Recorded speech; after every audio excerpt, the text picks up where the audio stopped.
evening, ladies and gentlemen. This is Brock Beard from LastCar.info, and welcome to Behind the Wall, the post-race show that comes on after the race, or unofficially, pending the results of post-race inspection. Joey Logano has done it again, winning at another short track midway through the season and continuing his incredible turnaround this year in a season dominated by Toyotas, where Denny Hamlin and Tyler Reddick challenging each other for the point lead and Ty Gibbs throwing his hat into the ring. All of a sudden, Joey Logano is making the most of the short tracks and trying to capitalize on having these runs as well. Hopefully the audio is okay. I had some audio issues here again when I was setting up the show, so let me know if I'm getting an echo or something on this. It sounds good on my end, but if it doesn't sound good on your end, definitely let me know. Otherwise, we will jump into the festivities today. I would say right off the bat, I enjoyed this one better than Iowa, frankly. I still think that Richmond has a long way to go in terms of having anything close to the old action track era. I think putting that sealant back on the track and having the kind of races we had in the early 2000s would be the best choice here. But, I mean, the strategies are really interesting, and it's much more fun to see them play out with it being at such a smaller track and seeing it work out that way. So, yeah, and this was a good example of it. I mean, it really was unclear until the very end who actually had the right strategy to work out. Ryan Blaney put down such a great lap in qualifying and seemed to have the race so well in hand early in the event, then, of course, had some issues with the brakes. And then Christopher Bell looked like he was going to potentially get his first win of the year and not just another runner-up finish. And then he gets his doors blown off by Logano there at the end. And it comes down to Logano and Briscoe at the end. Briscoe trying to work his way up there, but unfortunately, once again, the limitations of this car and whatever still remains of this aero package here, even with the increased horsepower, Briscoe just could not get around the 22 car. Even though he had a faster car, it looked like he had a faster car. Logano seemed to indicate that he had a faster car. I don't think that was just a charitable expression there. But just couldn't get around him. And so, yeah, unfortunately, you had a situation where you just get closer and closer, even with lap traffic coming up there, and couldn't do anything with it. Now again, if it just was a matter that Logano just really did have a much better car and he couldn't get around him, that would be one thing. But it sure looked like he couldn't get around him to me, which was strange and unfortunate. And Briscoe seemed just as frustrated as most runner-up finishes we've seen this year. And of course, nobody wants to finish second any more than they want to finish in last place. But yeah, it was still a decent battle there at the end. It didn't seem like, and I appreciated the camera work that the USA broadcast did to kind of do kind of a helicopter shot of about those last like 5 or 10 laps. So you can actually see the interval coming up. There were a couple of times that Briscoe was making very aggressive moves going into the corner, especially into turn one, and really seemed to be able to chop down that lead. But for whatever reason, one way or the other, just couldn't quite get alongside him. Now, Richmond, on the other hand, this track, and I think we've talked about this in past shows here as well, the D-shaped configuration, ever since that came in 1988, right from the outset, had kind of a peculiar racecraft to it, where you could get alongside somebody, but it may take several laps for you to eventually work your way by.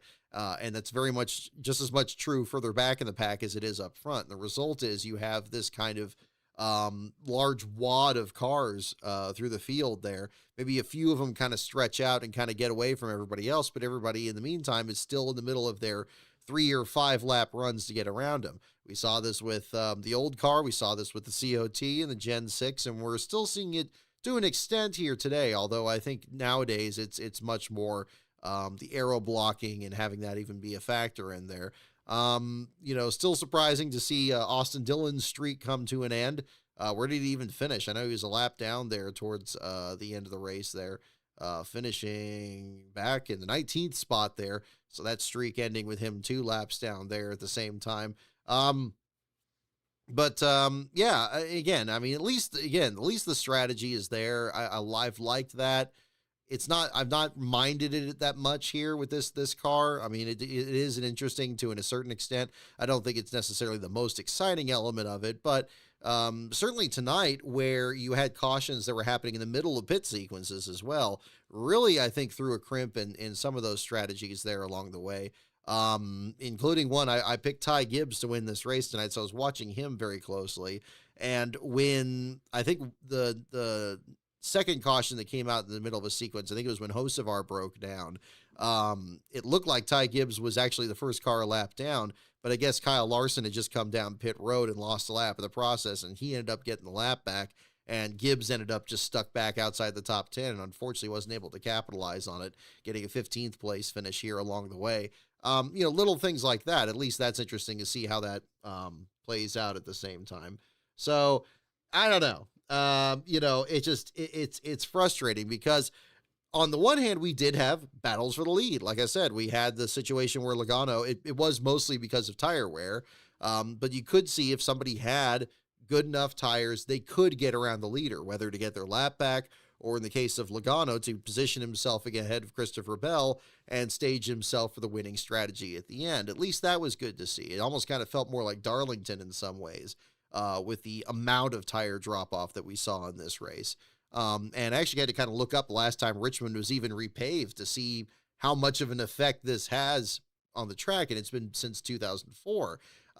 So, again, a bit more recent in the timeline of some of these changes. At least it feels to me like it still wasn't that long ago, although, again, we're talking more than 20 years at this point. Again, I think it was a fine race. I didn't get the same frustrations that I had at Iowa last week. Iowa was very disappointing to me because it seemed like everybody was just fighting just to get around the track, which ordinarily would be interesting if you get a place like a Winchester or something like you had in the ARCA series, where it's just a really small and really rough track and drivers are trying to figure out how to get around there and get around lap traffic. Iowa didn't seem to have that same level of enjoyment. It just looked like it was just a misery to get around there. And Christopher Bell trying to take stabs at Ty Gibbs for the lead, had the same, I think it was even more futile last week, in that case here. This one, it looked like maybe if Briscoe had a little more time, he might have been able to whittle down Logano. Maybe if the good on Logano's tires had dropped off a bit quicker, he would have been able to get back around him and maybe had a different outcome. Hard to say, but at least there was that impression. But at the same time, yeah, I mean, certainly the shortcomings in this car, whatever the deal is with the under tray and the diffuser or whatever else is left under there, it just doesn't seem to really perform well at these short tracks. And it's disappointing. And it's made people look at the tracks differently, which is unfortunate because those same tracks for many years have had good races. Again, Richmond is kind of a bit different. But at least here you could make some passes, so it may have been more hard fought at Richmond, but it was still possible, especially if you had a faster car.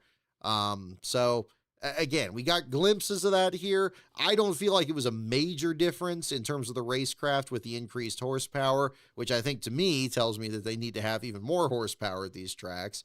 I really, honestly, at this point, I don't see the point of even having the older package, honestly. The ones that we've had at Indianapolis and the larger tracks here, short of the super speedways, that's kind of a creature all, unto itself.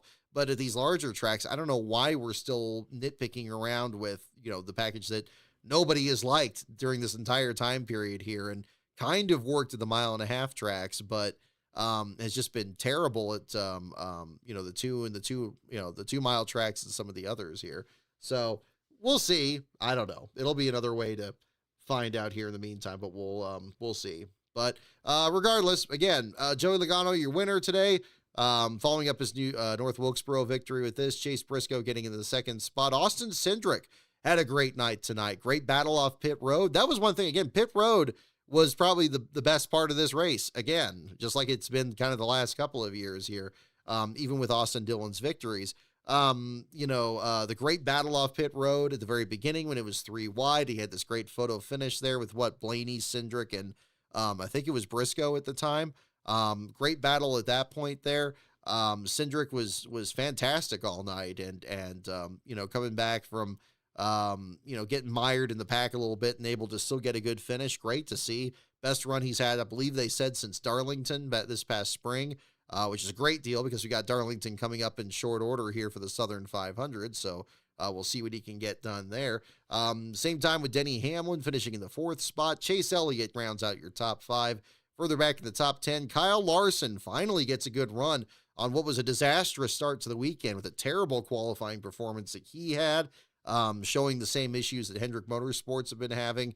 in these last few weeks, but still able to get a good run coming from 30th to the 6th spot. Christopher Bell got his doors blown off there at the end, trying to stretch it to the end. Drops back to the 7th spot at the finish. He was saying in his interview just a few moments ago that maybe this was just a 12th place car and he was able to get a 7th place finish out of it. So pretty happy with that in the meantime. Josh Berry in 8th gets another top 10 to follow up his great run at Iowa last week. So good to see him getting some great runs of the short tracks, as one would expect of a late model champion in Berry himself. William Byron in 9th and Alex Bowman in 10th, again flying the flag for Hendrick. Bowman coming back from the 25th starting spot. And Tyler Reddick just outside the top 10, taking home the 11th spot. First solid run it seems like he's had in forever to be able to get that performance there, especially after crashing so early at Iowa last week. Seemed like there was a peculiar amount of attention on him during this entire race. I don't know if it was just because of the last place finish last week, or if they just really expected that they were going to have a big turnaround here, even with the 32nd place qualifying performance. One way or the other, great turnaround there for the 45 team, and something else that they could look at going forward here as well. So we'll see what the story is there too. So again, great run for him. Ross Chastain just outside that top 10 there as well as 12th. Ryan Blaney looked very good early, had the fastest lap bonus with a 22.74. 88 laps led for Ryan Blaney there to the other leaders, 171 for Briscoe and 95 for race winner Joey Logano there, finishing the race in regulation. Shane Van Gisbergen gets another solid run there in the 14th spot there. The third car one lap down, but still getting some more solid oval performances. Congratulations as well to him on winning the pole in the Truck Series race that was run earlier this morning. We'll talk about that race here in a little bit as well. Again, mentioning Austin Dillon, his streak at Richmond comes to an end with a 19th place run. Bubba Wallace rounding out the top 20 there. And then you go back to the drivers that struggled a lot more. This will lead us into our last place battle here in this race. And this was a weekend of extremely low attrition, which Richmond is known for. If you remember, we had a race that went into overtime where the last place finisher completed more than the scheduled distance with Corey LaJoie a few years ago. And this is a race where you potentially could have that. You would think that a short track is going to have a lot of mechanical issues, a lot of wrecks, traditionally had for a time period there. But that's just not been the case in recent years, especially with this car. And this was very much another example of it, as was a Truck Series race today. Even with the amount of physicality that was occurring in that event. But Carson Hocevar, unofficially your last place finisher, first last place run he's had this season, and the first for Spire Motorsports this season, which really indicates how much that team has really turned around their program with their 3 drivers this year, between Michael McDowell and Daniel Suarez as well. Of course, having 2 of those teams in victory lane this year, and Hocevar having, a very solid start to the year. He's kind of tapered off a little bit, and that's going to be kind of one of the stories there that'll be covered in the article. Should he be your last place finisher? Once we get the results of post-race inspection, we'll certainly be finding out. But a surprising set of circumstances. Sounded like a missed shift of some kind, very similar to what we had with Brent Cruz back at San Diego. Just made a really weird engine sound there. And pretty much killed the engine. They put the car behind the wall. They were looking over the battery and the kill switch and some other systems on there. But very quickly, they just pulled the plug and they were done for the evening. 77 car had not finished last at Richmond in, I believe, about 5 years. Justin Haley, back during the time he was driving the 77, had finished last here a few years ago. I believe back in the old car there. So again, a bit of a different story here as well. But before that, it looked like it was going to be a bit of a toss-up. Josh Bilicki at the back of the field was dealing with some handling issues there. Couldn't really get a good drive off the corner and was very tight in the center. Seemed like he was constantly trying to have to make some adjustments for that. He and the Carl Long Garage 66 effort lost a few laps there in the middle stages. Just didn't really shake out for them, but we're still running the race under power. Didn't hear any issues with minimum speed or anything like that, so just trying to get to the finish line. Then soon after, Zane Smith spins into the outside wall, damages the left rear of his car. He was already a couple laps down at the time, so he pretty much took over last place when he got to pit road and got back out on the track. However, when he was running about 5 or 6 laps down, it became very apparent that the wheel was knocked out of alignment. There was something else that was an issue with the car. The team was very concerned about tearing up equipment on that car, so they really wanted to make sure to get him behind the wall, which they did. Put him back there for about 20 laps, got back out once again, and continued to run the race. I thought for sure they would be done for the night, and we would be writing a Zane article here.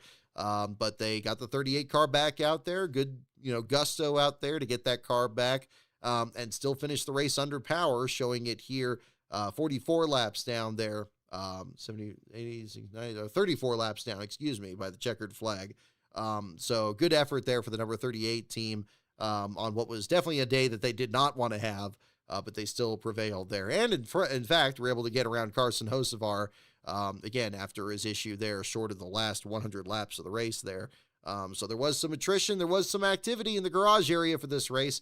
By the way, it looked like a really, really nice garage area, honestly, at Richmond. I know they made some redesigns to it there and having kind of the fan zone kind of experience that we've seen at other tracks. But yeah, from the onboard camera, it looked like it was a pretty nice setup there too. Something similar to what we see at Phoenix and Talladega and some of these other more recent kind of rebuilds of that nature. So that was interesting there too. But yeah, an unfortunate deal for the 77. Broke down there in turn 4, had to get pushed back behind the wall, and a short evening there for the number 77 team. So a little bit of everything on this, both these articles. I'm still working on the Truck Series article as well. That has not been posted on the Last Card on Info page yet. A little bit of an unusual day with having both these races on the same day there and, taking care of some other stuff in the meantime here. But we'll get both those up there certainly by tomorrow there, and having a rare off day there as well on the schedule. I know we got the IndyCar race at the now completed course, street course up there in Ontario, and we'll see what happens there as well. I'm not going to be doing a show tomorrow. Our next show will be after North Wilkesboro, New Hampshire next week, next Sunday, but we'll be talking about that action there as well. So again, a solid race. Not my absolute favorite here, but hey, I've seen much worse than this, especially at this track, and I'll take it there. So Joey Logano wins by 392 thousandths of a second, but a good performance there at the same time. So that was definitely another one to look at the same time. Let's see here. Checking this out. All right, here we go. All right. So let's get into the Truck Series race. Might be a bit of a shorter show here tonight with it being a bit later here this evening. I appreciate you all tuning in. Well, we still got 26 viewers tonight, so thank you all for tuning in here this evening. But we'll make sure that we get the rest of our race reviews discussed here at the same time. Yeah, and we'll do our trivia portion here a little bit later. I don't know if we'll do the full game like we did last week. If you weren't here for our show last week after Iowa, we actually went through the full version of the game, or at least the play till you win option on there, and that was fun. But we'll do some questions here tonight and see how that plays out, and maybe we'll do another full round here further down the line. So stay tuned for that as well if you're interested. In the Truck Series race, Caden Honeycutt absolutely stomped the field. 225 of 250 laps led for the number 11 team. Hardly surprising given how solid Honeycutt's been this year and how great that number 11 team at Tricon Garage is. They continue to march their way into the championship battle here. Themselves and Lane Riggs are certainly going to be one to watch here in a couple of weeks when things kick off there for that portion of the season for them. Corey Heim in the second spot, Christian Eckes in third. Again, pole sitter Shane Van Gisbergen in the fourth spot there. So again, another great run like we saw at North Wilkesboro, and the great performance there, even with the Cup driver being in the lower series. Grant Enfinger looked very solid, potentially going to steal away a win there in the WVU athletic machine there for the Rohrbaugh effort. However, gets a fifth place finish there in the number 9 truck and ends up settling with that position there. Jake Garcia, Chandler Smith, Tristan McKee in his Truck Series debut, the ARCA winner that set the second youngest driver in Truck Series history to start a race there. So congratulations to him on tremendous effort that he had the number 77 team there. That's not a very easy track to run well on, especially with the long runs there. It's kind of a long race even for the truck series here, running the 250 laps there. At least it still felt like that this morning. But he put together a good run, so kudos to him for that. Giovanni Ruggiero and Daniel Hemrick rounding out your top 10 there as well.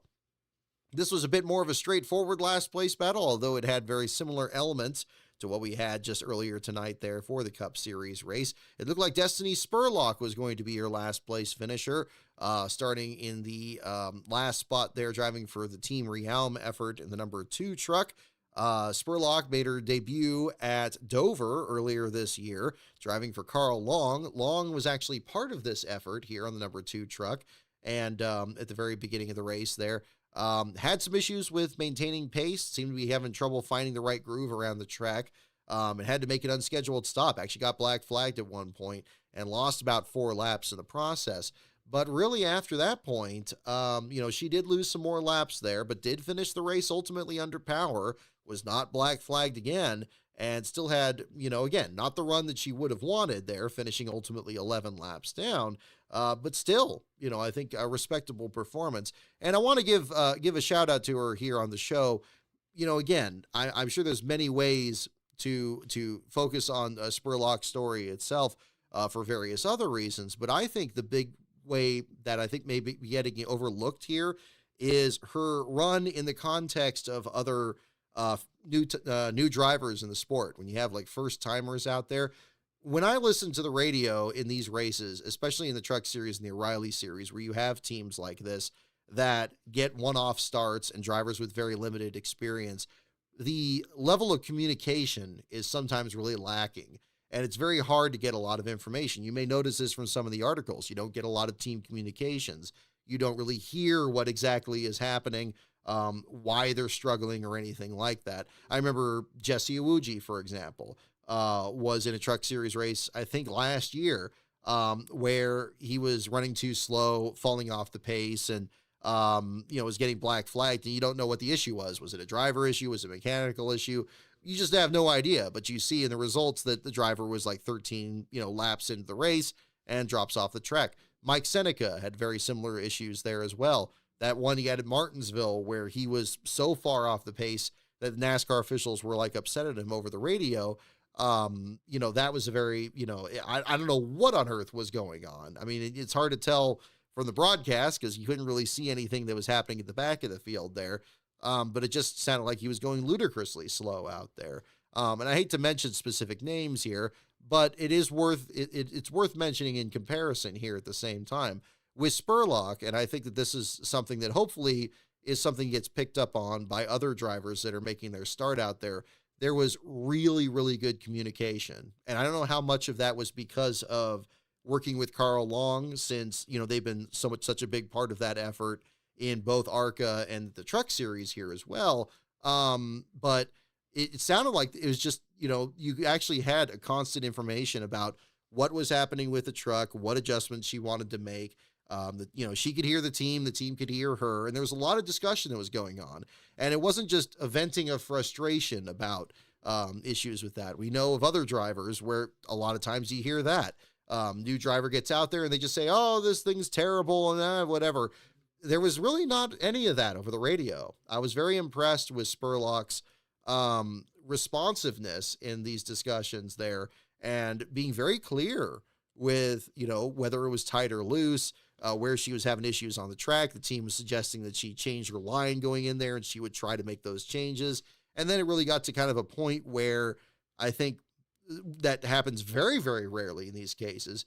Obviously, when you have drivers like this that are starting off in the series, they're going to drive for smaller teams that don't have the best equipment. They don't have the best setups. And a lot of times, drivers are so inexperienced, they may not really sense that. They might think it's more, their performance. But if you have a driver that's, got a bit more experience and gets a real good feel for it, they may be able to sense that there's a shortcoming in the truck or anything like that. And, okay, they start off in these other rides because that's the only one they can get. They don't have a lot of the experience yet, that they graduate to other efforts.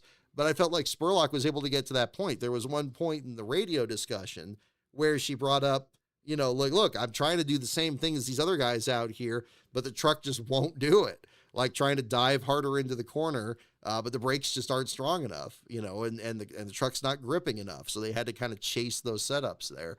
And really, when the race was over with, again, she was, obviously she wasn't happy with finishing next to last, but she sounded, very fresh over the radio, wasn't too exhausted, was talking about, congratulations to Caden for pulling off the win and impressed with his turnout. I was very impressed, honestly, with this run. And I want to feature that more in the article here. And I hope it's something that gets picked up with some of these other drivers that come in. I can't imagine how daunting it is for any driver to come into the truck series with whatever experience you have and then try and just get thrown into the deep end and trying to get the best run you can, especially if you're driving for a smaller team with limited sponsorship and limited resources, and just trying to learn, just trying to make the most of it, which she was doing as well. There were a couple times she was following a driver like Mason Massey out there that the team would say, hey, this guy's really fast. Make sure you follow in their tire tracks and actually learn something. So again, and this is just based on what I heard over the radio. I don't know for a fact, how much was learned in that sense, but I got a sense from the discussion that it was going positively there, which is very rare with a lot of these. A lot of times you hear either nothing or you hear just a lot of complaints and frustrations and stuff. Again, I was impressed. I think that, again, it was not a great run. So again, I'm not saying that. But again, I think it was a very productive race there in that sense. And that's another measure of these stories here too. So it's interesting. And it stood out from some of these other ones that I've heard, where, yeah, again, a lot of times you got guys that are, brand new on the circuit and you just don't really hear anything from it. And that's kind of the way that plays out. So yeah, again, it's, and hopefully that's gonna be something that she can, build on for her next starts. So we'll see what the case is there too. But again, next to last place finish for her in that context there. Spencer Boyd, Timmy Hill, and Elliott Sadler coming out of retirement. His first Truck Series race since 2011, driving for the Colleague Ram effort. I love the interview between him and his brother, Hermie Sadler. Thinking back to the Rise of the Field Fillers episode, Hermie is very difficult to reach because he's just a furnace of activity. He's very much like Stanton Barrett that way. But it was good to see the two brothers there getting along as well as they did. As much, really, when they were both racing, their fan club there wasn't an Elliott Sadler or a Hermie Sadler one separately. It was always a Sadler Brothers effort. And, I think that's very symbolic of really, their own effort and how supportive they were of each other. I think the Bush brothers were very similar to that as well. So, certainly, Elliott's career went in a very different direction from Hermie's. But again, they both have had, very similar fan groups out there. And of course, the Richmond track being their home track, which also Spurlock, being another Virginia native here as well, being a big deal there for her. I think that was a great story here as well. And I'm sure Elliott would have liked to have a better run, but he's just out there just trying to have fun at the same time. And so, again, just finishing 4 laps down there in the 32nd spot, just happy with the experience. And, we've seen that out of other drivers that have run that entry there that maybe, end up further back in the field there. But it's just good to see them out there and just part of that too. You'd love to see the team more competitive. I think that's something that the Ram effort in general is grappling with. But again, they're just taking their lumps right now because, they've just not been in the sport for a while. And it's an unusual situation to have to lump all that into pretty much one team where you don't have multiple teams exchanging notes and everything. And, that's a challenge no matter how much money you pump into it. So, I know a lot of people have been griping about the Ram program and how they've not been up to certain expectations. I think whatever they do this year, again, you have to expect, no matter what their background is or whatever they were in the sport, the first year they're going to be in it is going to be really challenging. And, it might even take a couple years to get going. And, it's up to them how much money they want to put into it or where it goes or who they hire. So, I'm sure they're going to have at least some notes to build from for whatever their plans are next year, whether it's expanding into the Cup Series or the O'Reilly Series or whatever, or if it's just to further build their truck program. I'm sure whatever it is, it's going to be whatever they feel is best for their investment. So, we'll see what the story is there too. But other drivers throughout the field there, let's see, kind of looking at Parker Eatman was a driver I was very excited about in this race, finishing in the 16th spot there for the Al Nice effort. Talked a while back about the great run he had at Rockingham there, unfortunately dropped back there towards the end of it. This one here wasn't really as much of a contender, finishing in the 16th spot, but he did qualify a very strong 6th. And was in and around the leaders there at the beginning of the race there too, so that was good to see. And also outside the race, the four corners of the field here as well. Eric Brennan with another solid broadcast deal there. I know they were doing it remotely, and they had some challenges there, certainly with the race getting postponed too this morning. With not only rain and thunderstorms, but a power outage from a reported generator fire in the TV compound, according to reports there from the track. So it sounded like it was just not meant to be yesterday. I think there was a divine hand in that perhaps, but hey, you know what? 2 races on the same day ended up being quite the experience, and I thought that was enjoyable, even here at Richmond. So, kudos to them on getting both those events in there. And yeah, I think that was something else to experience there at the same time. So, yeah, that's probably all about I got to say on on that one there too. Marcus, you got a haircut, right on. Hey, there we go. It does feel nice to have that. I'll tell you what, I tend to run mine pretty short here too. So that's another part of that at the same time. So we'll see what's going on here. Oh, and I see I got a couple super chats here. I'll jump into those here as well. Maybe a little closer to our trivia section here at the same time. Let's see here. Did Zillage Ret? No, he did not. Seeing on their Death Killer. So yeah, I'd probably be happy that the 88 finished this race under power. Where did he finish? I didn't even look at him in the results here. I saw him show up on camera a couple of times. 25th, not a great run there. One of the last cars that was 3 laps down. But again, finished under power, finished ahead of such guys as Brad Keselowski or AJ Allmendinger and some of those guys. So I guess there's some positives to be gleaned from there as well. Yeah, that's honestly about all I have to say on that. I feel like I'll just be rambling beyond that. Maybe we'll get into the trivia portion here just a moment. Or we also, in the meantime, we do have a little special guest here as well, who has not been on the show here in a little bit. Let me just make sure he's doing okay. Is Badger here on this? Oh, there he is. I was just making sure he wasn't getting a little indigestion here. He was moving around a little bit. There you go, buddy. Oh gosh, he is. This is so late for him. So, doesn't seem that late here at 8:30, but there you go. But yep, he's on here. Oh, he's giving me the look here. All right. He and his sister were growling a little bit there during the race, so we had a little bit of that going through here. But yeah, he is. Oh, there we go. He's shaking it off here, hanging out here in the meantime. Also, I want to give a special thank you, everyone out there, for picking up copies of my book on J.D. McDuffie this week. I saw the comment here at the beginning from E.J. Crest that you were starting to read the book, so I hope you've enjoyed reading that as well. For those of you who have ordered copies this week, with the exception of just 4 people who placed orders there, and I've already contacted which ones there with that. All the other ones have been in the mail, so you should get them within this next week, as well as your diecast there as well. The other copies I'll be receiving on August 24th. So I'm still accepting orders there on the eBay page. You can click over on the store link at lastcar.info, and there's a link there for both the JD and the Derek Cope book.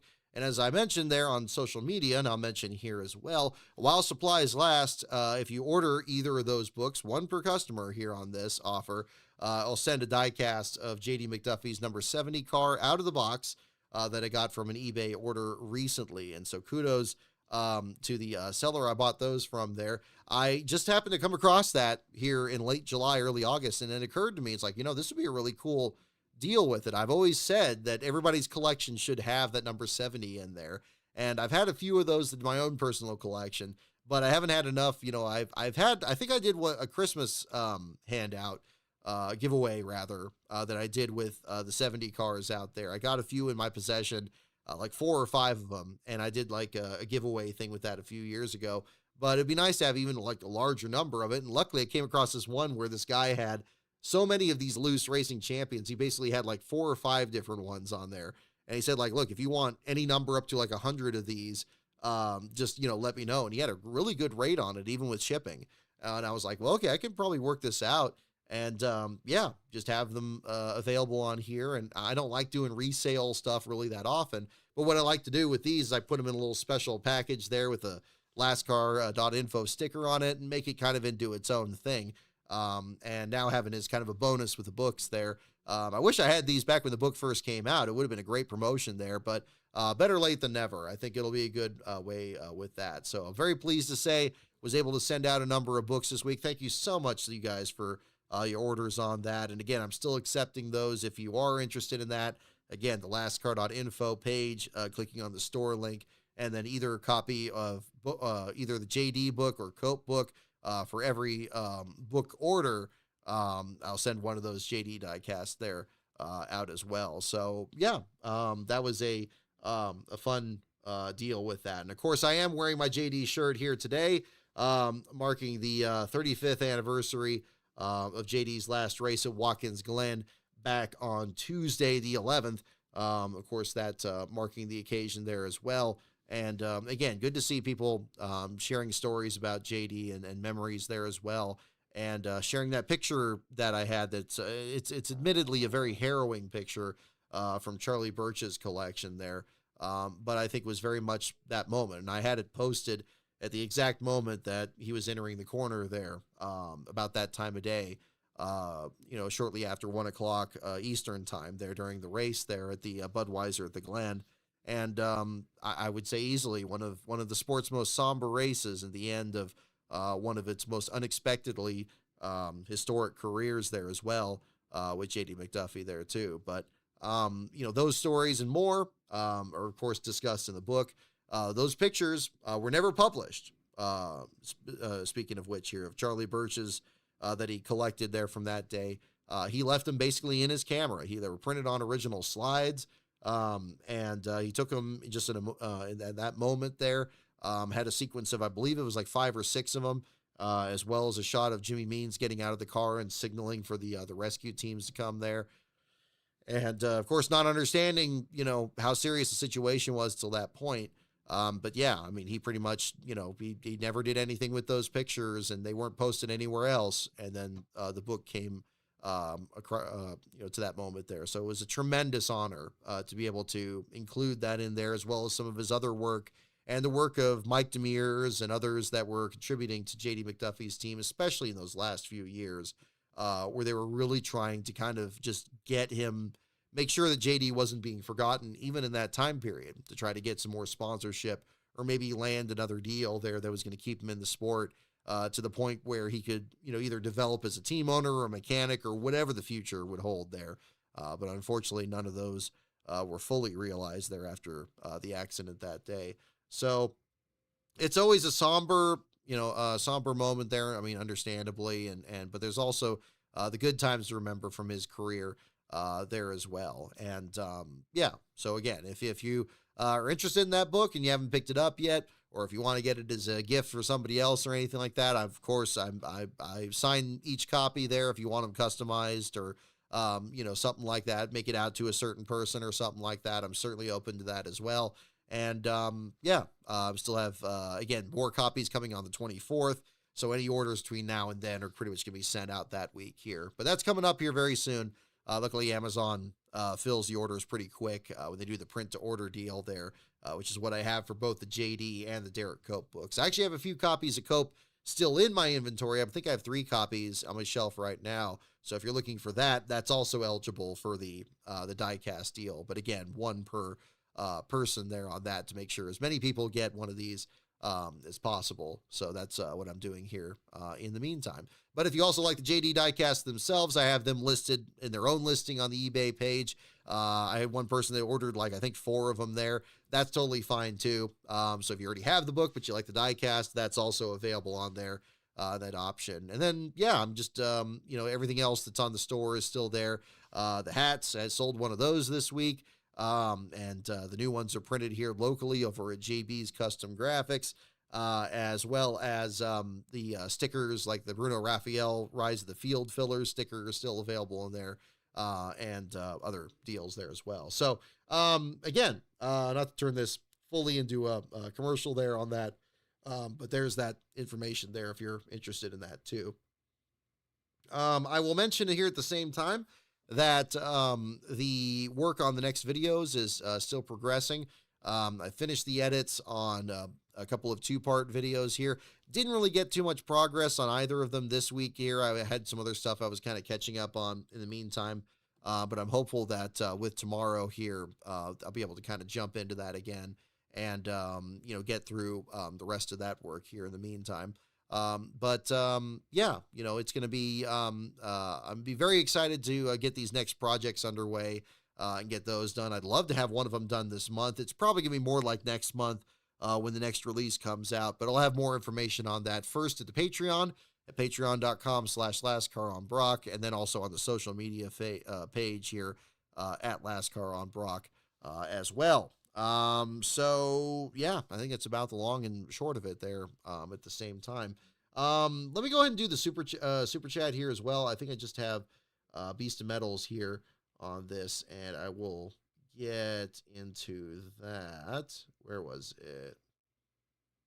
Yeah, we got the Larson one from last week. Okay, yeah, here we go.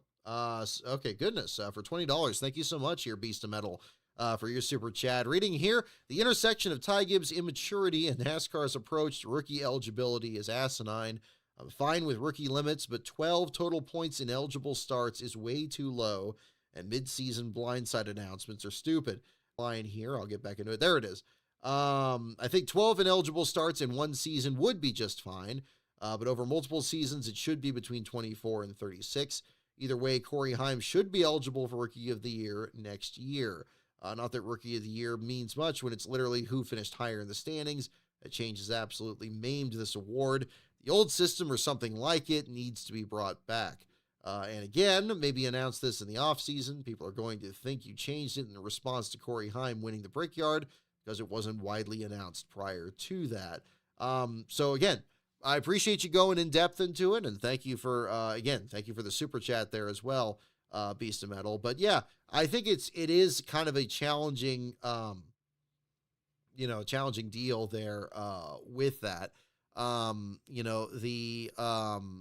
The Rookie of the Year thing, it does sound like they're just kind of making up this rule as they go along here. Why they had it where it seemed like it wasn't a minimum start deal, and so you had Shane Van Gisbergen go for Rookie of the Year, and now you got people debating about where his rookie season went in context with guys like Tony Stewart and Davey Allison that also won multiple races in their season.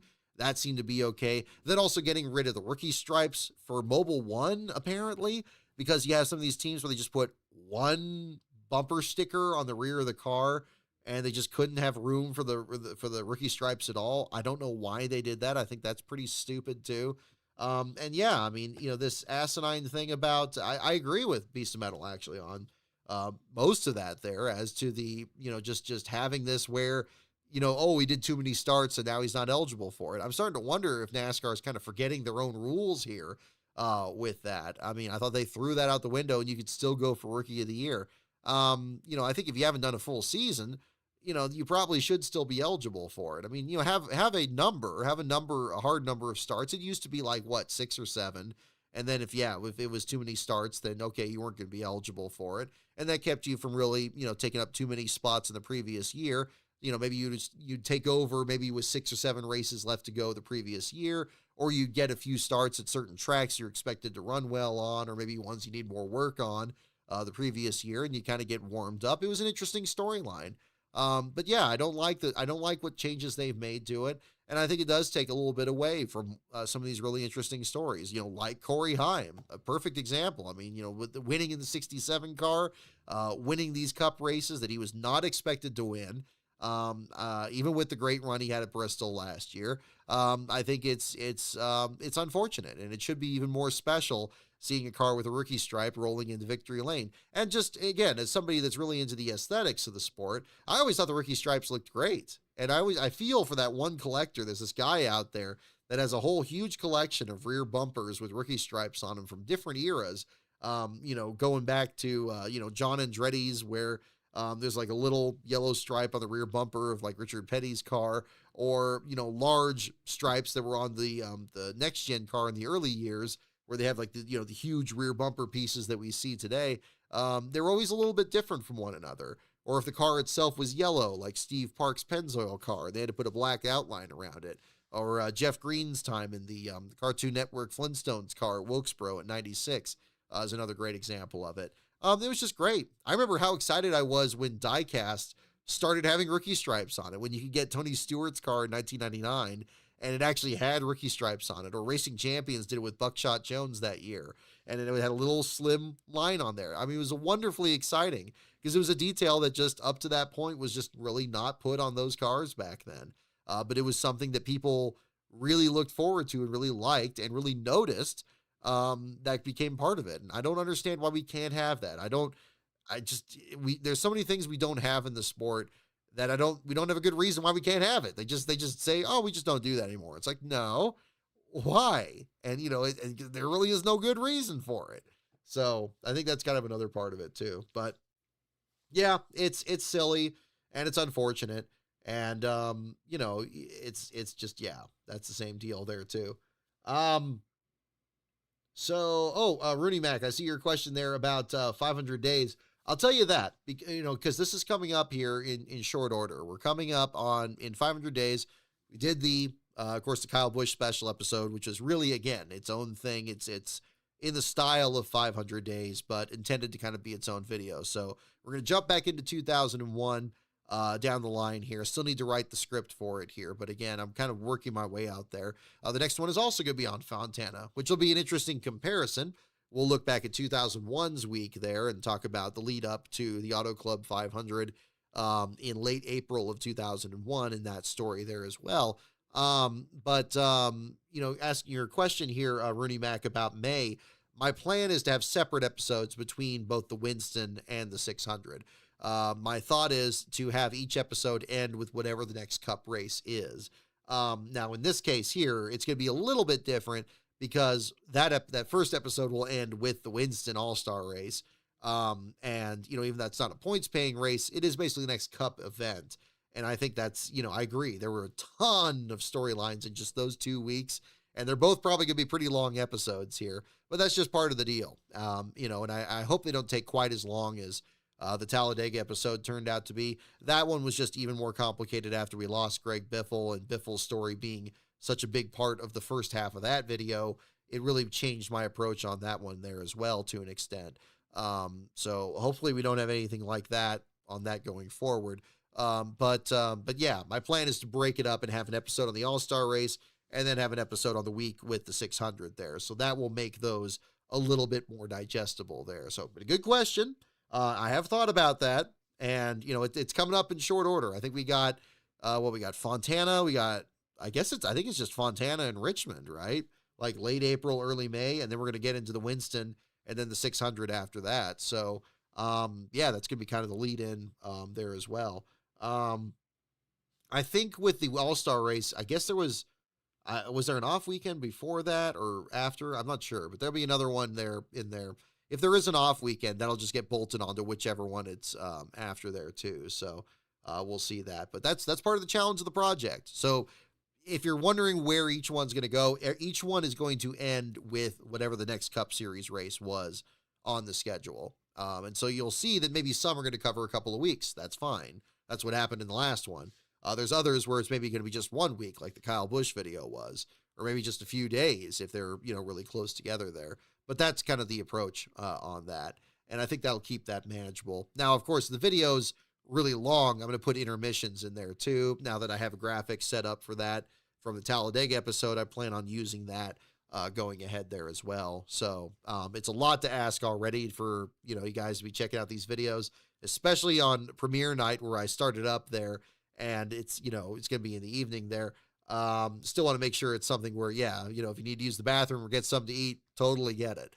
Hopefully have that be part of the experience there too. So yeah, but a lot more coming up on that. I'm excited to get to it.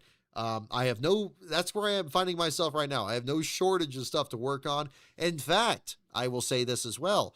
On top of this, I just yesterday, or actually just this morning, received another script for another big NASCAR Man history video. So another one of those is going to be on the way here as well. And this is one that he told me he's going to be spending a bit more time on here as well. So I hope to get the recording on that. I don't know if I'll get the recording tomorrow. There's something else I really need to jump on tomorrow that I've kind of set aside for that day. But I hope to get that one recorded there. And then that'll be in the works too. And that'll be for your $1 members there. I'll get advance access to that video when it's done.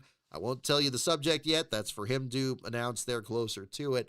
But I read the script and I was very pleased with it there. So, and he always does good scripts. I've always enjoyed narrating them there. I always learn new things when I'm reading him. But I think you'll enjoy this one here as well. So yeah, so that's going to be coming up. So we got that there. You know, the other videos there on the channel will be for the $5 members, and I got something else for the $10 members, which is one of the 2-part videos I'm working on here. So that will be coming up, which means that's going to make the 3rd part of the Kenny Irwin Jr. video go public as well. So it's a lot to throw at you there, but I'll break it down here as you get closer to some of that. So a lot of stuff coming up here in the meantime. But again, thank you for the super chat, Beast of Metal. And yeah, thank you there as well for the comment on that as well, Rooney Mac, to jump into that too. Yeah, I think that'll be it. Let's see here.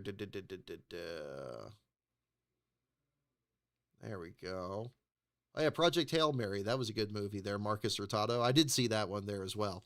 That was solid. I like Ryan Gosling. I think he's a good actor. I liked. Did you ever see Lars and the Real Girl? That's also a very good Ryan Gosling movie. It doesn't get talked about as much. It's kind of a quirky, kind of a smaller movie, but it's also a good one. It's a good film. Let's see here. All right. Let us do. I'm gonna go ahead and get set up for our trivia portion here. Since we're coming up on midnight Eastern here, so I'm gonna step aside for just a moment. I'm gonna get a little bit of water. I'm going to get the trivia section set up here, and we'll see which, I guess we could do the 22 car, I guess, for our icon. We'll figure it out. Let me know which icon you'd like, and we'll do that too. And yeah, we'll jump into that. So I'll be back in just a moment.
We're back. I'm about to fire this up here. I just noticed I have one other little thing here I wanted to share here as well. And we have, we may bring our Badger Cam here back as well, as he is, there he is. He's all a little crashed out here.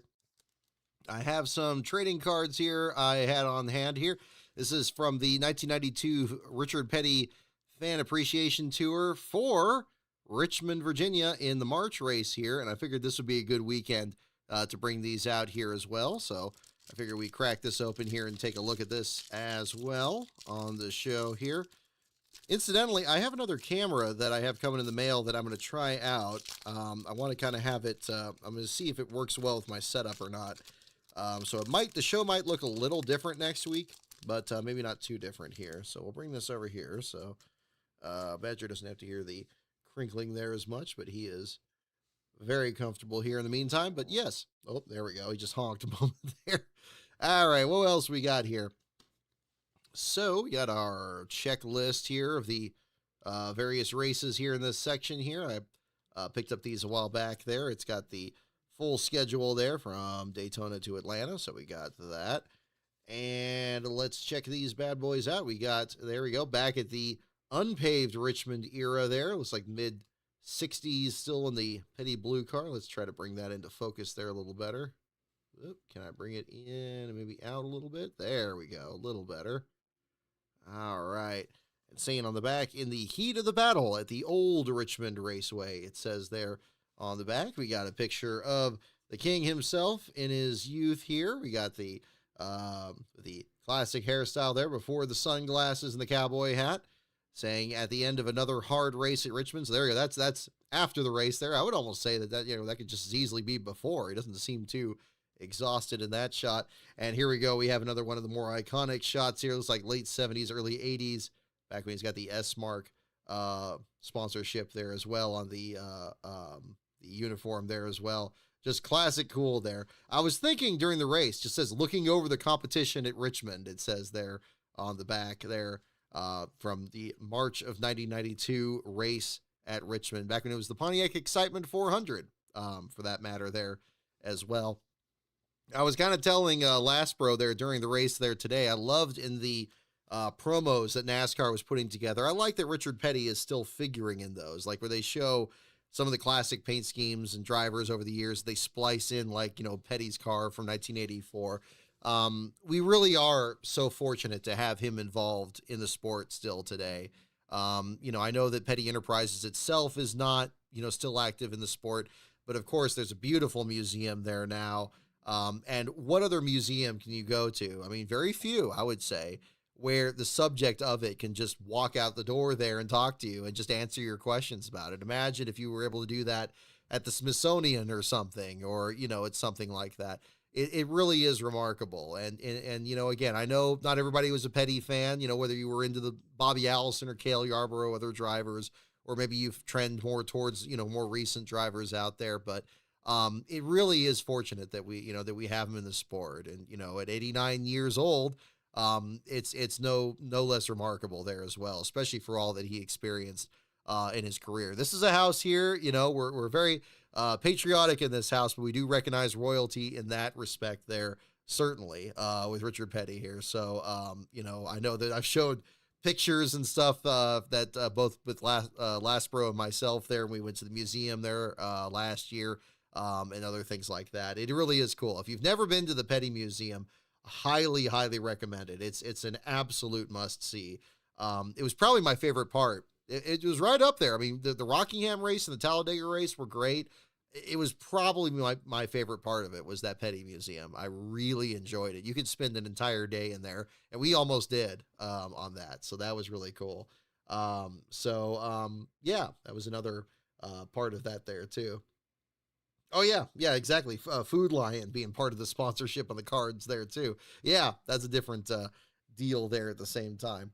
So with that, we'll go ahead and jump into the trivia portion. I'm just going to get it fired up here, and then we'll switch to the second camera here on the third screen. We just get that fired up. Got the sounds here, and we'll see if the audio starts skipping on this again. I got some comments on here last week that maybe I could try a different emulator that wouldn't skip as much, but you know what? At this point, I'm kind of used to it. I think it just wouldn't feel right if it was just running perfectly.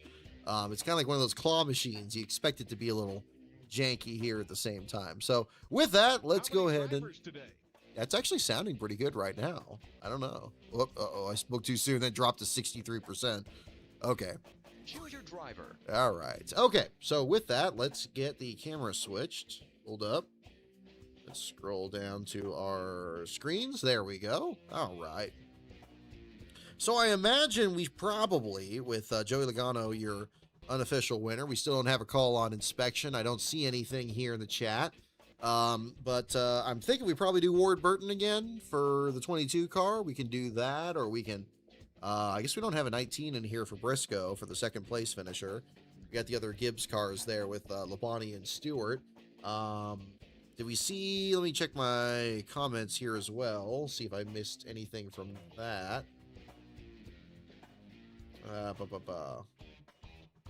Yep, got the trivia portion here as well.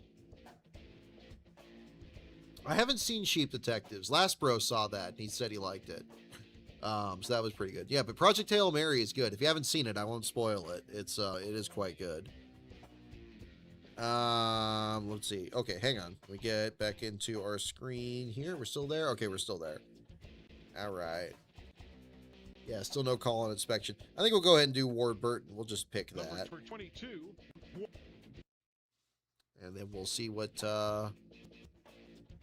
questions we get this week. We got a good mix last week. We actually had some that stumped the group, and we had a very hard time getting to the center marker to try to reach the white flag lap there. I think it ended up being a pretty long show that day. But yeah. And if you get that one right, we'll have a new race champion. There we go. See? And of course, I ignored the instructions last time, so I was completely mystified as to how to actually end the game. But it was suggested in the chat, yeah, that try to get back to the middle there and wrap it up. So we'll go ahead and do the unlimited time. We'll return to the game. Click on the tachometer to roll the die. Move to any highlighted tile.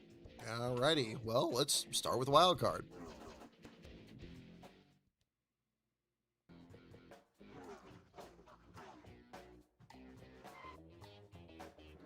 I think we did do the Petty 43. Racing Outreach founded 1988, 1986, 1984, 1982. Oh, no, I don't know this one. Now, this is tricky. The Motor Racing Outreaches, the MRO has been involved in the sport for a very long time, but I can't remember when it was actually founded. Was it 88, 86, 84, or 82? So, attendees 24601. Yeah, this is NASCAR a Trivial Pursuit. Just trivia questions. Nothing up for grabs here. If you know the answer, you can go ahead and put that in the chat. I think it's preferable to go ahead and put the answer rather than the number of the answer, because some of the answers are numbers, kind of like this one here. So we have that there at the same time. But, yeah, Rooney Mac, we did the 43. I should have done it after his birthday. In the 4th of July weekend. I think I did it the week after, and we had it. It was like just the plain blue car. When was that? That was not the Chicagoland show, but it was one after. It was like Indy or something. I think we did do it then, but we can do it again down the road. We'll stick with the 22 for now, but we can always do another petty one there as well. All right, I see guesses all over the place. You got a couple for 86. You got one for 84, one for 82. Yeah, it was kind of interesting that Ty Gibbs ran the Victory Junction scheme, wasn't it? I thought that was unusual. That was kind of one of the reasons I picked him. It seemed like that would be kind of a quirky sponsorship there. And then, of course, they kept showing his interview on Kevin Harvick's podcast show there as well. So there was that. But let's see here. So 88, 86. I saw a couple for 86. Let's try that. 1988. Oh, 88. Actually, okay, so it's actually not that old. I mean, today, it's actually the newest of those 4 years, so that's a little surprising. So how about that? Alrighty, well, on to this. Highlighted tile. Let's go to the blue one here. Let's do a NASCAR question, or a purple one here, I suppose.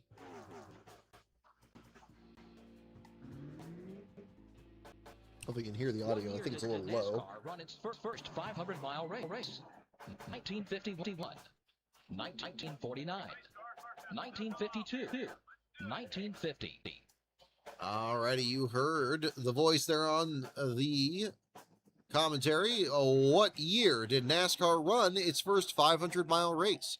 Was it 1951, 1949, 1952, or 1950? What was the first year NASCAR ran its first 500-mile race? The audio looks a little low on this. I turned it up a little bit. Got it up to about halfway. Hopefully it's a little better. I tried listening to it on last week's show. It did sound a little muffled. But maybe this will be a little better. Alrighty, I see one for 52. I see one for 50. Do we have any other guesses? Okay, we got 52 again. Why does this feel like a trick question? It kind of does, doesn't it? It's like, are we talking about, you know, the Southern 500? Are we talking about the first one there? Or are we talking about a different race? Or was it run short of its full distance or something? Cars probably couldn't drive more than 60 miles per hour back then. Very true. Well, it certainly tells you why the races that ran as long as they did back then. Just think about how long the first Indy 500 ran. When the cars couldn't even do like probably 20 miles an hour. Alrighty, I see it because I'm for 52. Let's try it. Oh, it is going for the Southern 500 1950. There we go. Alrighty, let's okay. Let's move on. You can move to any highlighted tile. Alright, we can get a wedge here. We'll get pits. Questions for a wedge.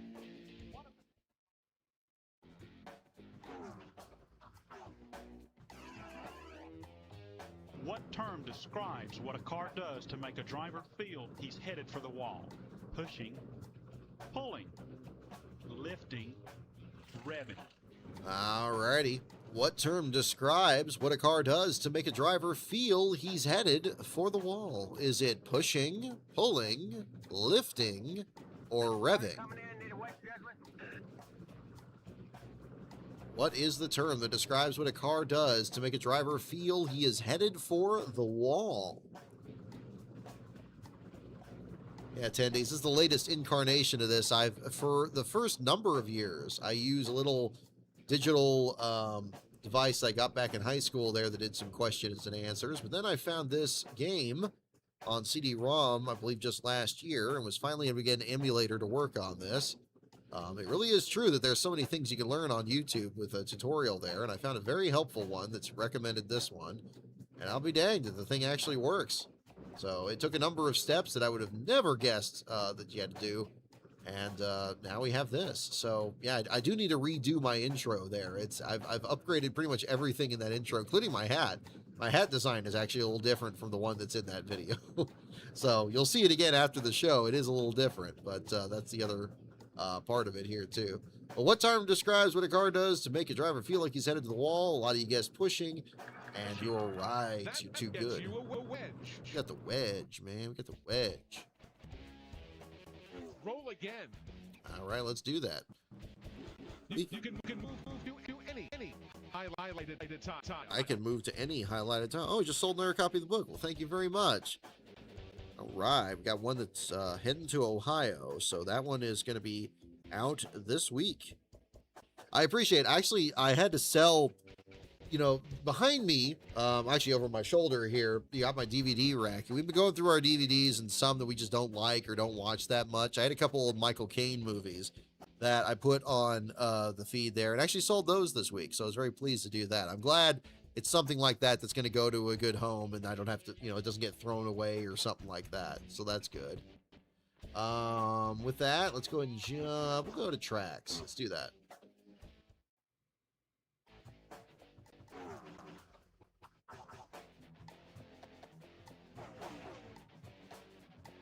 What major southwestern city opened a raceway in 1964? Phoenix, Tucson, Lubbock, Albuquerque. Oh yeah, Ryan Idius, I'm with you. Yeah, I got the actual CD. I can grab that and just, yeah, do the same intro. I'll look into that. I need to play around with that. That's just one of those things I just haven't gotten around to, but stay tuned. We may have that in the near future here as well. Alrighty, what major southwestern city opened a raceway in 1964? Was it Phoenix, Tucson, Lubbock, or Albuquerque? Which one indeed? What major southwestern city opened a raceway in 1964? Phoenix, Tucson, Lubbock, Albuquerque. That Weird Al song is a good song there. Hi there, Connor. Thank you for tuning in. All right, I see a couple for Phoenix. I see a couple for Texas.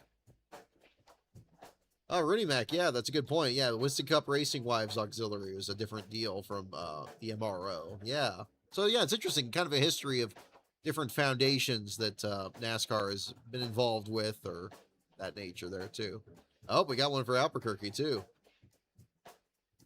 All right, I think you guys are right with Phoenix. You are correct. Take another turn. Yeah, we can take another turn. Move to any highlighted tile. Let's go back over here.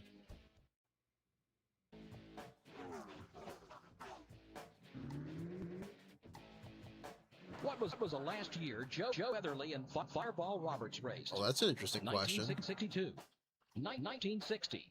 Don't look it up. Don't look it up on any of these. 1964.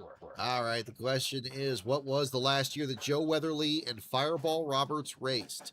Is it 1962, 1960, 1958, or 1964? Unfortunately, yeah, the reason that both of them stopped was definitely not in their plans. That was definitely the case. But last year that they raced was 62, 60, 58, or 64. Okay, I see a number of people guessing 64.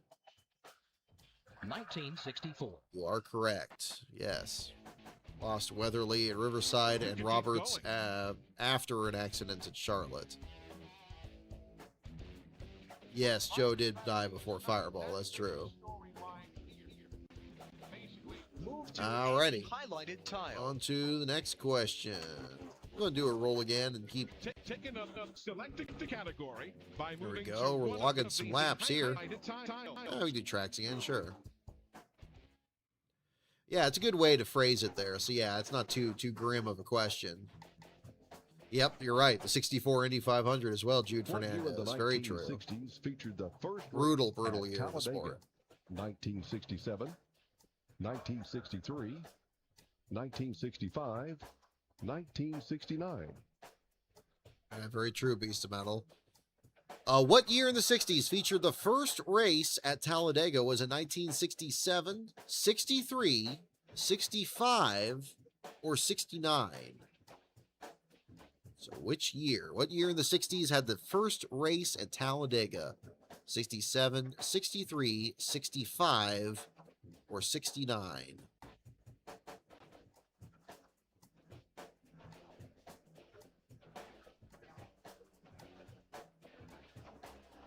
Alrighty.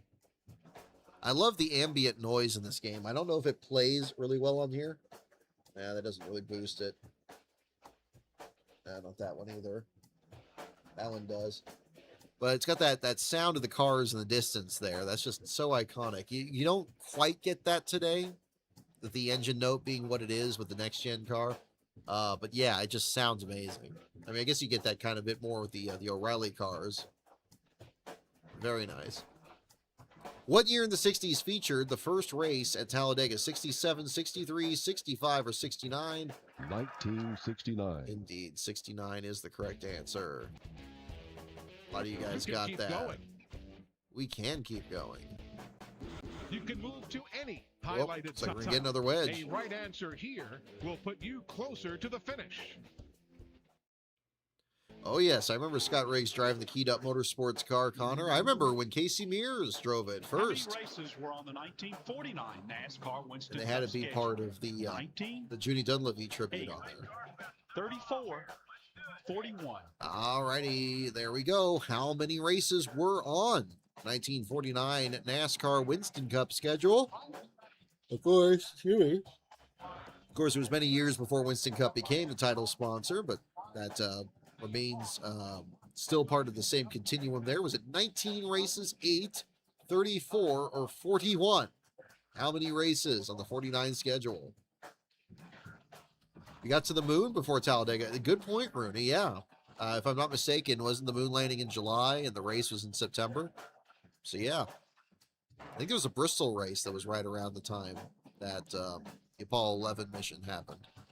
Rick Houston would know that more backwards and forwards. And praying for him, too, there on the...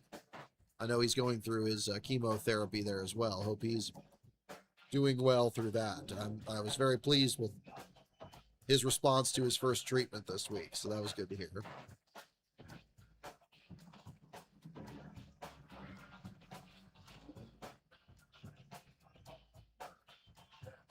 All right, how many races were on the 1949 schedule? Also, my condolences to the family of Justin Petshower this week. I didn't communicate with him as much directly. We had some messages there on social media there, but I know he was very plugged into the iRacing deal there with Open Wheel Racing. I know he followed the website and everything, so certainly condolences to his family and friends as well. That was very shocking this week.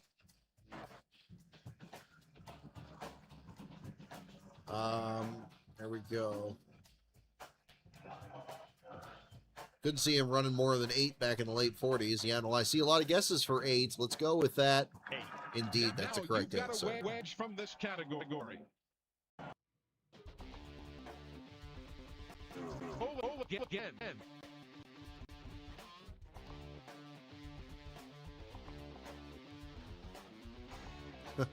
Yeah, well done, Jude. There, that's very much that on there too.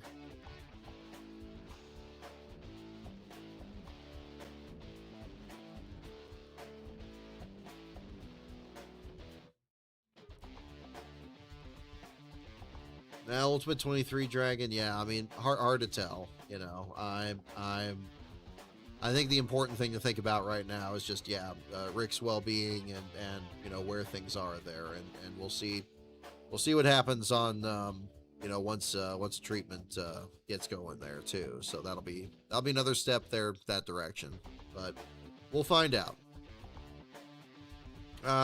Let's see here. With that, let's Move go to any highlighted tile. All right.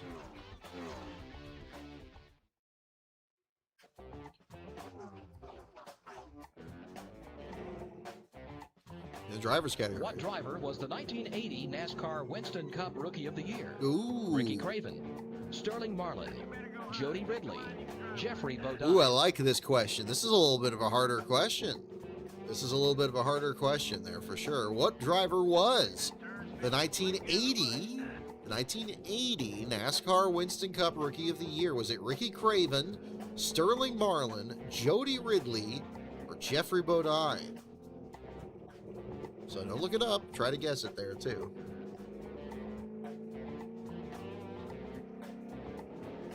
All right, we got a good split so far between Jeff Bodine and Sterling Marlin. Which one indeed?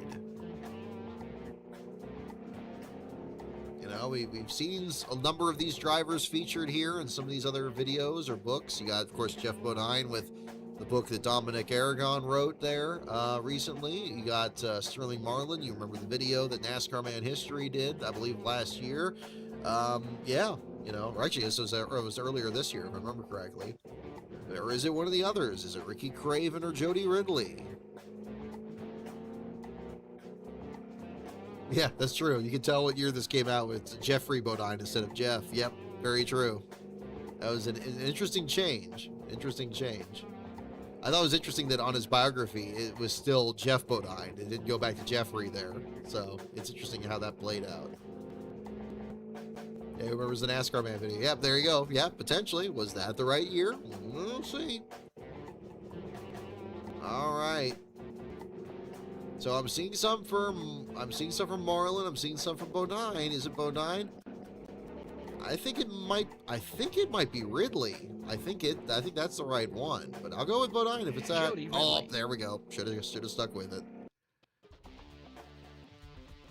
I believe that was when he had the Truxmore car with Dunleavy. But there you go.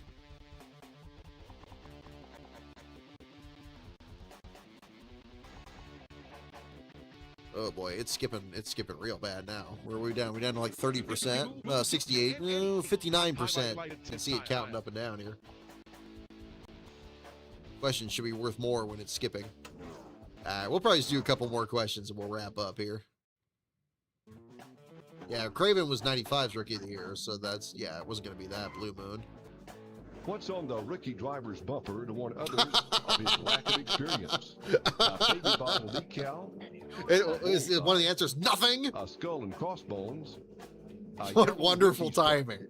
What wonderful, wonderful, wonderful timing. I'll tell you what, I believe in the divine humor more than anything else. There's a hand beyond all of us here that makes things just a little bit fun, and I'm so glad that that exists. And this is a perfect example of it, because I had absolutely nothing to do with this. Alrighty, so here we go. What is on the rookie driver's bumper to warn others of his lack of experience?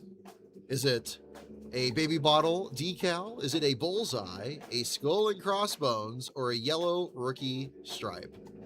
Which one is it? A baby bottle decal might, maybe that's where this is evolving. Maybe that's going to be the replacement. Maybe they'll bring back some kind of sticker, but it's not going to be, you know, what was there before. Skull and crossbones would be interesting. That would kind of warn people. A bullseye would kind of communicate that, although, you know, if Target came back in the sport, I guess that would be an issue.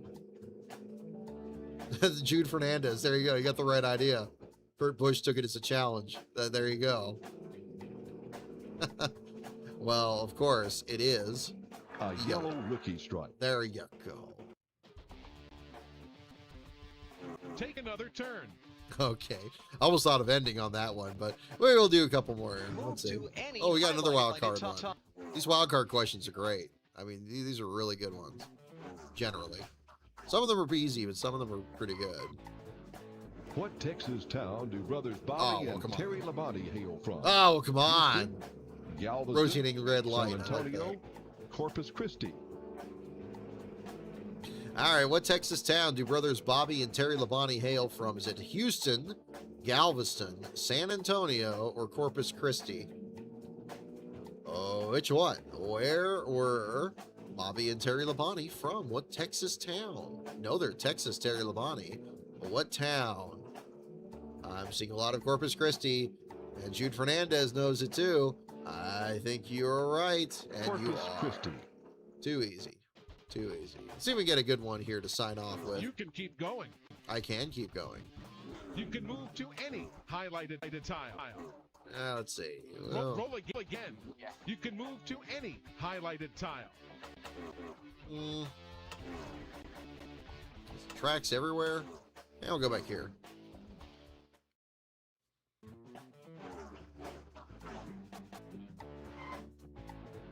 What politician played the NASCAR president Ah! in Days of Thunder? Ooh, now this is a good John one. Glenn, Fred Thompson, Sonny Bono, Fred Gandy. Ah, ha, ha.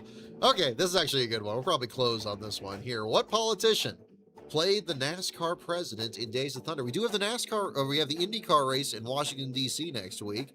This will probably be a good one to lead off with here. What politician played the NASCAR president in Days of Thunder? Was it John Glenn, Fred Thompson, Sonny Bono, Fred Gandy? It's kind of interesting they included ones that were celebrities in their own right and then became politicians, and then politicians that became celebrities. An interesting cross-section that they have here. An interesting choice.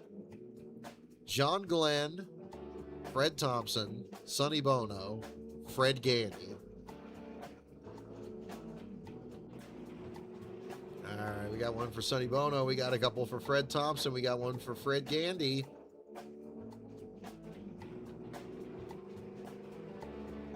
I'll let people get in a little more time here on this one.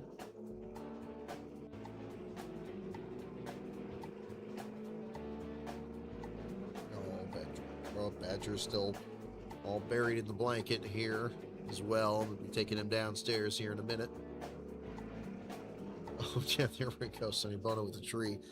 Man, I got that one, but I think our audience might be a little bit too young to get that there. But Jude Fernandez, my goodness, man, you chose to be bold today. I'll tell you what.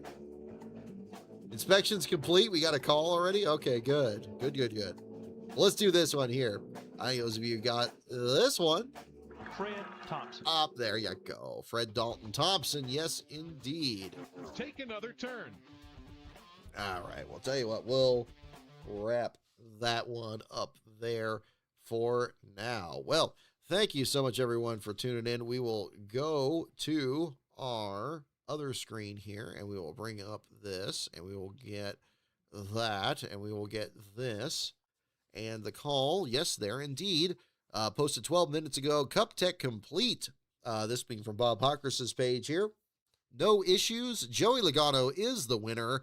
To R&D for Teardown, Chase Elliott, Christopher Bell, and to R&D for Dyno, Austin Cindric, Chase Elliott, Christopher Bell, and Shane Van Gisbergen. So quite a few cars getting not only the Teardown, but also the engine dyno analysis. So kind of interesting that they have this many brought in there. I guess with the race having such low attrition and not a lot of damage to a lot of cars, maybe that was a different deal there at the same level. So congratulations to Joey Logano. The article will be on Carson Hocevar tonight for today's Cup Series race, as well as Stuart Friesen in the Truck Series race. I don't think I mentioned Friesen that much in my analysis there earlier, but yeah, rough deal for him. Had a hit to the outside wall.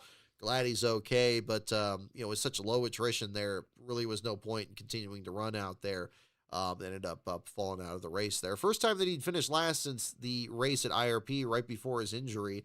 And interesting timing here that they had the news report, of course, of him and his wife Jessica battling each other for the win there. The big block modifieds there up north, and put on quite the show out there too. So a rough day at Richmond, but a good day there at the dirt track there. And glad to see Stewart okay there after that incident. So we'll see how things turn around for them at New Hampshire next week. And that is where we are heading next week.